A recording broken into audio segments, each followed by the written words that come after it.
Man, life in the ACC, it's a roller coaster. Exciting game. I don't know what other way to put it.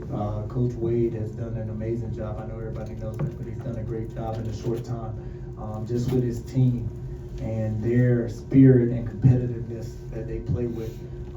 It's really hard to match, and it just comes down to little details. Little details. I thought the first half we stayed close enough for them not to get a great run, and then we hit a lull in the second half where we had a little bit of lead, and they took over and they made a run. But I'm just excited for our guys because they battled and they competed the whole night.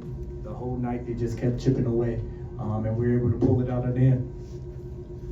Coach, you did the game on an 8-0 run in the final 52 seconds. What did you see from the press that was working to help you guys kind of escape with this one? With this one, I just think the way Dante came in our pressing group, we have a lineup that we put in for pressing. The way he came in was able to get active and get hands on the ball, and then we did a great job of not fouling in the traps right away. Usually you can get fouls right away, but we wanted to trap one time, and if the ball came out, then foul. But we were able to get turnovers out the trap, which was big time. Coach, obviously your team is very physical in the ACC, and you guys take a lot of pride in that. So, how much were you guys trying to get NC State to switch into some of those matchups and try to take advantage of that? we tried.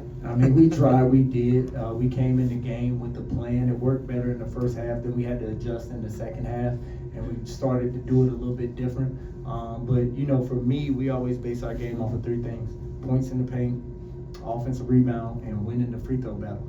We were able to offensive rebound and match our second chance points with our offensive rebound. 56 points in the paint, which is big time, but we didn't get the amount of free throws that we need. We need to be more close to 30, 34, and we try to make about 19 or 20 a night, and that kind of makes up for nights where we don't shoot the three grade, and that kind of closes the gap when teams shoot better and do things like that.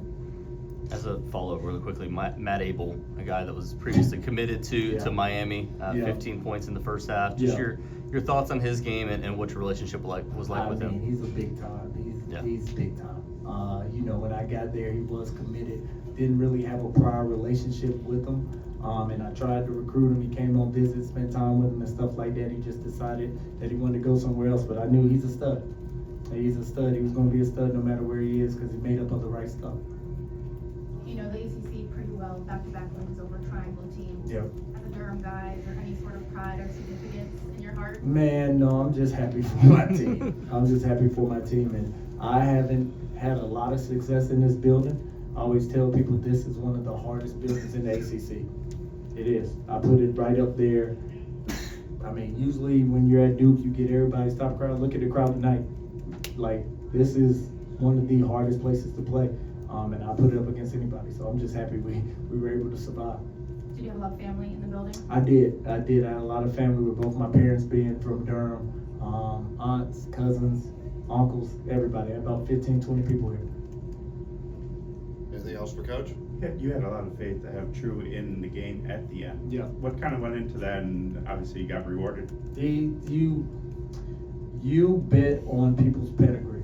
So True's won 2 Mountain West championships. He's been in big moments. He's one of those guys where when everything is going crazy, he fits into the crazy. So in that moment, there was no doubt, maybe a little bit. I don't want to go too coach on you, no doubt, but maybe I knew he was going to make at least 2 of them. And then once the first one went in the way it did, I knew he was making all 3 because he has that belief in his confidence. And for him to have been away and dealing with some stuff and come back and make those 3 big free throws are huge, huge. Coach, with State getting that late 7-0 run before you guys kind of came back, could you speak on the physical and the mental toughness of your team to keep fighting through that? It's huge, and we're still, we're getting there. We're not there yet, but we're still a new team, and these experiences are huge for us because we have to go through them to help us down the stretch.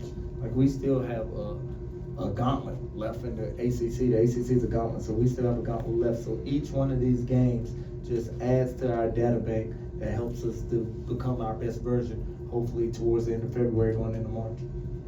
Sir, these were 2 teams that struggled last year, and you both have flipped it really quick. Speak to how that happens and how much pride you have that this is a meaningful game this year No, it's huge because all the games in the ACC have been meaningful. When you get the opportunity to go on the road and get a quad one almost every night, and down the stretch, I think we got 5 of our last 6 or something like that, 6 of our last 4 or something like that. I'm sorry, 4 of our last 6 are quad one games. That's a lot different than it was last year. You know, last year I think we might have had 2 the whole year at Duke, which was Louisville and Carolina. So just it goes to everybody in the league, but for us, it just speaks to the character of the kids that we recruited.